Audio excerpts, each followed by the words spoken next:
definite guidelines that you've given yourself as a writer to getting a book produced? My working habits fall into two distinct groups. The first group was when, if I didn't write like 3 and 4 novels a year, I starved to death. And so I wrote 3 and 4 novels a year. Let's see, I think Mark Hurst says that, I don't know if this is true, but it's what my Bantam editor says, something like 16 novels in 5 years, something like that. And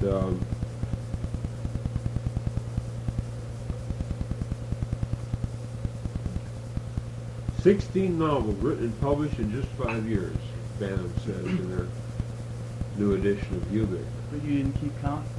Were you just interested in producing them rather than watching them stack up? Well, I just wrote all the time. I mean, I remember pulling out a page of one novel. I remember typing the words "the" and pulling that page out and putting in another page which said page 1. And I calculated that I had typed something like, well, let's say 2 drafts on a book would be 600 pages, and I do 2 drafts minimum. That's 1,200 pages, and I calculated I'd done it in 3 weeks. And I was beginning to show real signs of wear. And This must be 8, 10, 12 hours a day at a typewriter and not doing much else. yeah, and I had an electric, in other words, everything to facilitate a large output. But then a point came where there were 2 factors involved that had changed. One, the simple factor of fatigue. I mean, you just cannot go on forever doing that much. Even if you have the ideas, the physical condition that you find yourself in prohibits it. This was all around 1964. After I won the Hugo from Man in the High Castle, I said to myself, strike while the iron is hot. And I wrote. You got Dr. Blood Money after that? Right Oh, away, and geez. Ubik right after that? He gives the list here, and I mean, I was a writing fool at that point.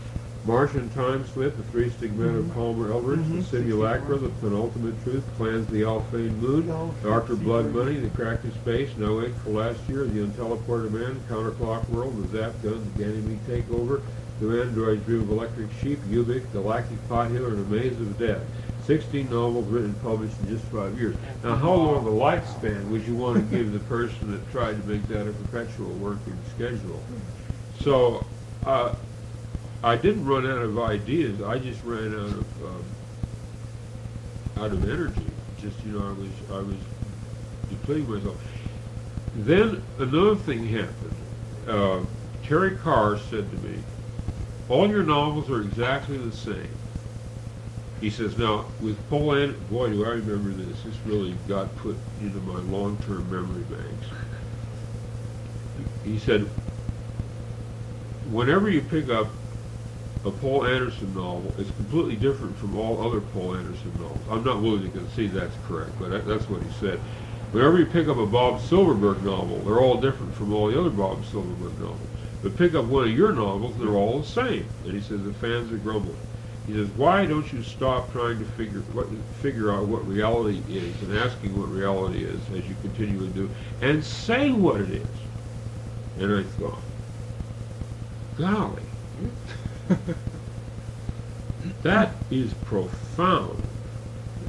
I have written that theme perpetually. What is reality? And now they, and by they, you know who I mean, these giant figures that surround you all the time, Them. Them, yes. They say that I have to say what reality is, and I never had any intention of doing that. And the reason I never had any intention of doing that is that I don't know. I have no knowledge at all of what reality is. All I can do is plaintively inquire, hey gang, what is really real? And then here is Terry Carr, the great anthologizer, and a major figure in the field. He says, all right, And he blows one of those little whistles that the rec director at camp has, blows one of those little whistles. Says, all right, time to write about what reality is. Yeah, everybody out of the pool. Everybody out. Honeymoon's over. Answer the question. You have asked the question, now you are to answer. Yeah. So, Duty bound. yes, right. I had a moral obligation. You got me from my Protestant, moral obligation side. Crept up on the blind side. For years So- you've been making us ask what is reality, and you mean you're not going to answer it for us now? That's Thousands of yeah. screaming fans out there waiting to find out what the answer is. So I said, and do you know, as amazing as it may sound, it was a lot harder to say what it was than to ask what it was. And that was about 1970. What was it? Damn. This is 1977. But I thought, I'll fake it. I'll fake it. I'll give. Everyday basis. I'll Today give it's some reality. kind of answer. I'll Tell him something. tell them something. So, in 1970, I started working on Slow My Tears, a policeman said. And it was my intention to resolve it by a discovery of what reality really was. So that meant there was a 3-year ellipsis in my writing. Where you had to go out and find out what reality Yeah, was. well, I just sort of sat there at the typewriter, and I did 11 drafts of that novel. I mean, literally, I'm not using that as hyperbole. I literally did 11 drafts of that novel. I had a complicated code system worked out, so I wouldn't start feeding the old drafts back in which case I guess I'd still be there today. Write the 12th one and find out that it was word for word the first one over again. Yeah, right. And I decided the thing that was really real was love. Then I thought, somebody else said this. I don't know what said that. And then I thought, well, actually, a lot of people have said this. My revelation that I'm about to lay on the world is not going to come as a complete surprise. No, St. Augustine and Crowley and the St. Beatles Paul already said, if I beat you to speak it. with the tongues of whatever, if I have not love, I am jack It is shit. an astounding breath. Yeah. So anyway, I worked for 3 years on Slow My Tears. Then when Terry Carr wasn't looking, I began to go back to the question of what is real. But another thing happened, because your question had to do with my work habits.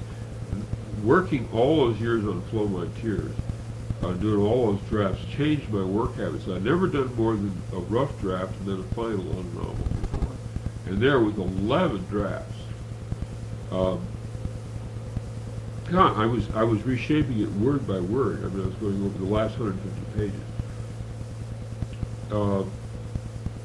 Once in, never out. I couldn't go back to doing a rough draft and then a final draft, just like that. So the next novel was Scanner Darkly, and it took years to write Scanner. It just took years. God, the idea came to me in the early part of 1972, and it wasn't, I think, until 76 that I sent the manuscript off to Doubleday. And I wasn't trying to say what was real. It's just that, I no longer was able to dash stuff off, at the rate that I had before. And Well, in our last session, we spent quite a bit of time talking about one of your main themes, which is the question, what is reality? And I thought that it might be nice to go into some of the other themes that run like threads throughout your other novels. There's one that you even refer to yourself, I think, as the grand theme, which is the question, who is really human and who is just pretending to be human, who's masquerading as human. And that the cutoff point, or the line, the dividing line between the two categories you seem to have established is that of kindness, that an act of kindness is what differentiates the humans from the robot-like people. Did you want to go into this in any length? I know you were talking about how you discovered that the true reality was love, and does that relate to kindness too? Is it the agape in the same sense as the charitas and the other religious types of love that you're talking about, or is this something entirely different between kindness and love that distinguishes humans from... The way you put it, it certainly sounds as if we're talking about the same thing. I had never really thought of it that way before. I mean, you've articulated it very concisely, and I the articulation appeals to me, and it sounds consistent and coherent, which for me is a big relief when something I've done sounds consistent and coherent. There was another quality that I felt distinguished the human being, and that was the tendency to balk at things which were wrong.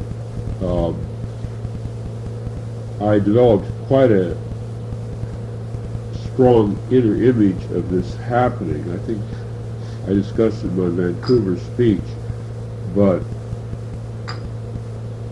taking a very bad, the worst possible social situation you can imagine would be Nazi Germany, and you can imagine, say, in those days, the ordinary police, or not the SS police, the Gestapo, but the civil police, were given lists of Jewish people in their precincts to go and pick up, and they weren't told what would be done with these Jewish people. They were just told to go get them and bring them into a central point. Now, it's very important to understand that these were not the Gestapo, who had a very good idea of what they were doing. These were the municipal police. And a Quaker, Milton Mayer, wrote a book in which he interviewed 5 different Germans who had been either Nazis or lived under the Nazis. There was no clear distinction. I mean, it was the way of life during those years, and party membership was more of a technicality than anything else, because nothing else was permitted. And he talked to this man who had been a civil policeman, and the man described how he'd been given a list of names of Jews to go and bring downtown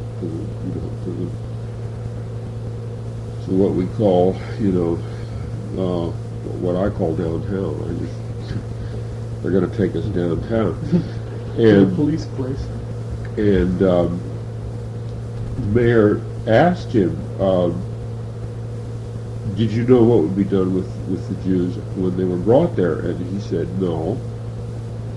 And Mayer said, well, did you have any idea that they were going to be taken to extermination camps and killed? And the policeman said, no. He said, I had no idea whatsoever. He said, it never entered my mind that there was anything more than relocation involved. And I got to thinking about this. That had made a big impression on me. That if somebody hands you a list, you have a job as a civil servant, and somebody hands you a list and says, go get these people and bring them downtown. And now the human, the mechanical, the android element takes place when the person, the civil servant, simply takes the list. He goes to the door of these people and he says, come with me. And then this same android quality shows up tragically and incredibly amongst the very victims who come along, who docilely, who don't say, well, what are they going to do downtown? Mayer said it was quite different than we had been told in most cases, where, the Gestapo bashed down the door in the middle of the night and grabbed them and flung them in the backs of trucks, and kicked them and beat them and humiliated them. More, it was a procedural thing where the local constabulary, would knock politely and said, would you get your possessions and come with me? And the idea occurred to me that the human element would come in where the policeman would say, wait a minute, I want to know what you're going to do with these people. And I got the idea of this balking, that is, this very vivid picture of a human being stopping suddenly in his tracks, just literally physically stopping and turning around. And then I had this vivid image of him saying, no, I won't do this. I won't go and get these people. And I don't really know why I won't go and get these people, because I don't know what's going to happen to them. Maybe that's why I won't go and get them. Or the victim saying, no, I won't come with you. And this is exactly what did not happen. The Jewish people, except the uprising of the ghetto in Warsaw, they came along, and Mayer discovered this too. He discovered that everybody just simply did, what they were told. And so I got this vivid picture of the human element where somebody anywhere along the line, like the person who typed up the list, there had to be somebody who typed up the list. The secretary is typing this list. And all of a sudden she says to herself, no, I'm going to leave the name out. Or I'm going to leave two names out. Or I'm going to give the addresses wrong. Or something like that. And I got to thinking of this as one of the fundamental constituents of the human being, of saying, oughtn't put it this way, there's some shit up with which I will not put. But that requires that you know that it's shit that you're putting up with, where there's some humiliating thing, or some hostile thing, or some degrading thing, or some unjust thing. This whole question comes up again with the Lieutenant Kelly and Eli incident, where he knew that there was something unjust and unfair about going into a village and killing murdering every man, woman, He and knew there child. was something wrong with There's that. something basic. A vague sense may have pervaded his mind that there was something wrong. But the point is that this should occur even if there's no clear evidence that, if you know that these people are going to be murdered, and you perform your duty, you round them up, you are a clear collaborator and conspirator in murder. You would be so held by a court. You would be so, the court would agree that you had conspired, and you were as guilty as anybody else along the line. But the point is that every one of these people that Mayer talked to, he talked to 5 people, I think it was, a small number of people. They really didn't know. The Jew didn't know where he was being taken. The policeman didn't know where he was taken, or something. And all it really would have required would have been some balking along the line by, people here and there. And the structure would have begun to come unglued.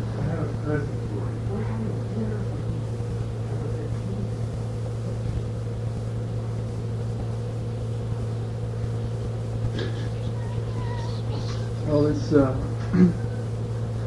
balking then would be more than just a sense of guilt, right? It would be taking action on that decision that there's something wrong.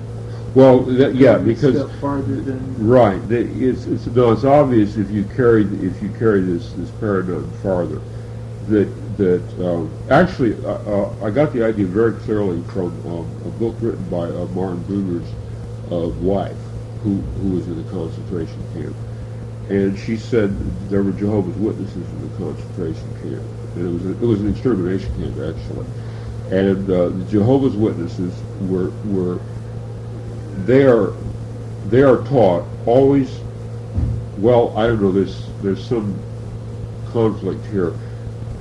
They're taught in a way always to obey Caesar, and yet they're taught not to salute the flag and so on. And that's how they wound up in the extermination camps, was because they would not accept the national authority, the political authority, because their allegiance was directly to God. So they all wound up in the camps along with the Jews and the Gypsies and the communists. And they were marked for extermination. But at the same time, they were also taught to obey Caesar wherever Caesar's edict did not conflict directly with God's.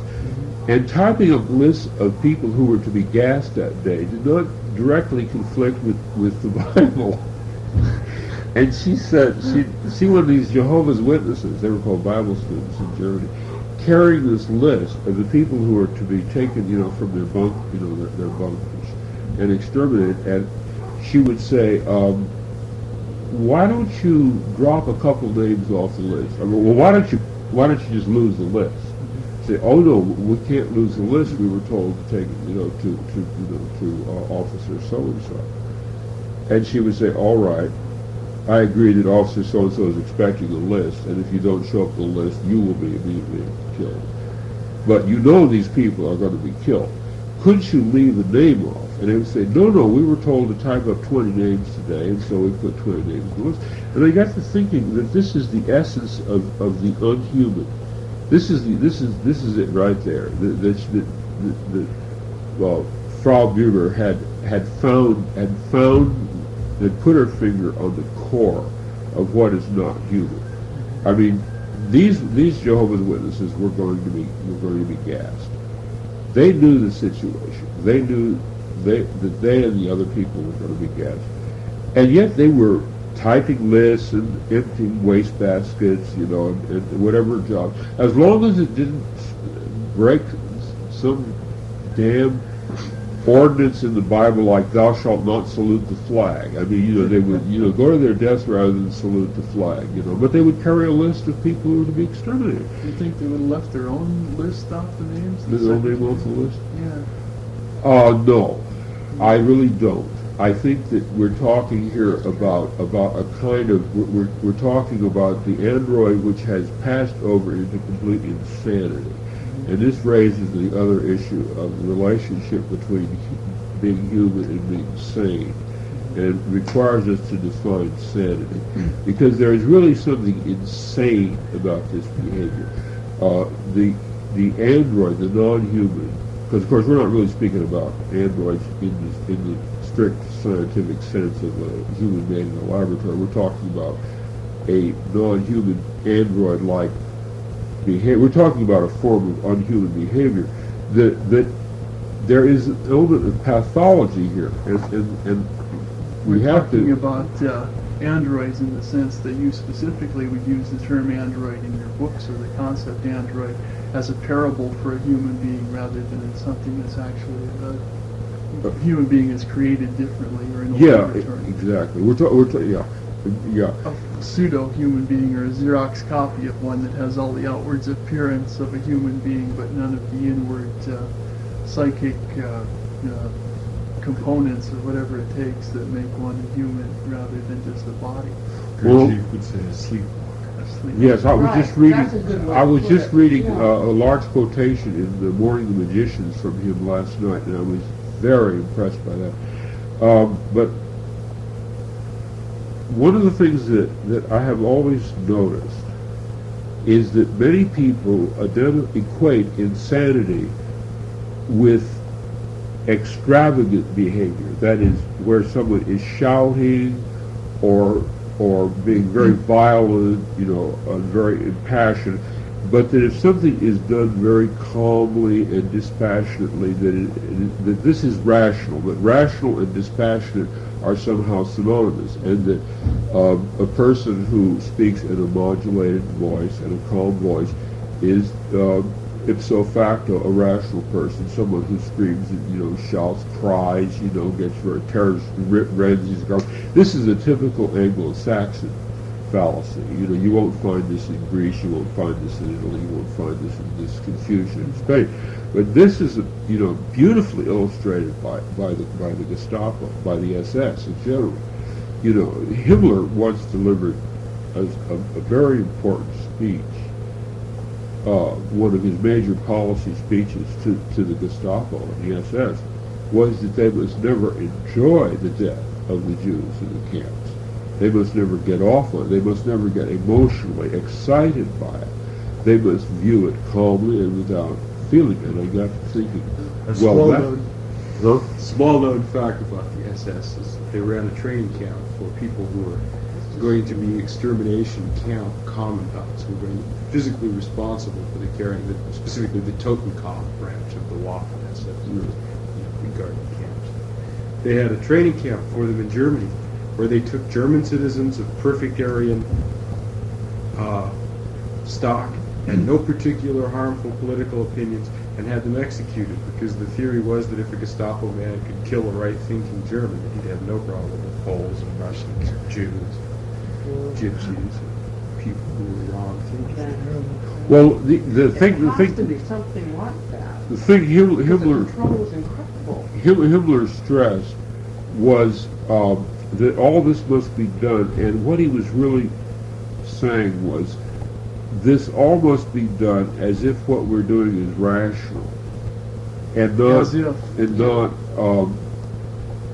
passion, and not the result of hate or passion. It must be done scientifically, and therefore, I am sure to the people who did it, it seemed to them that it was a rational thing that they were doing, that they were making the same error. That it was that if they did not enjoy the fact that these people were being gassed, but did it gassed them dispassionately, that what they were doing was sane, and it's not sane at all. And if you remember the film Zorba the Greek, there was a great deal of behavior which, from the conventional viewpoint, would be called pathological. I mean, people dancing around crazily, swilling wine, breaking things. The book was even more that way, where he cut the widow's head off. Which was just about, but like it was all, extravagant and grotesque and hysterical, and bombastic and any word you want to use of that kind. But it was not crazy.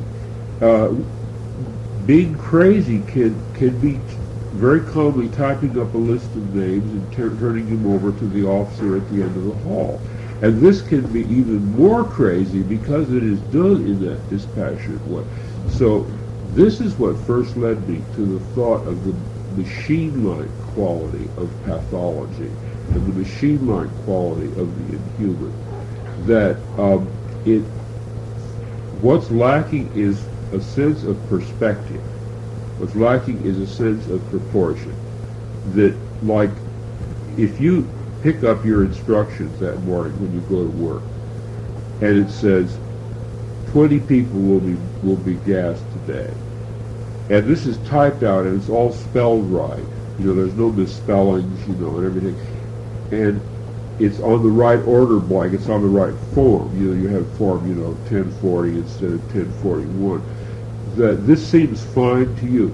What we have here is not just an insidious pathology, but almost in a way the very heart. We've reached the very heart of true pathology, because what we have here is a lack of an emotional grasping of a situation. We have here a purely mechanical mind, a pure intellectual, a metal sphere rotating without any contact with the earth or with other humans.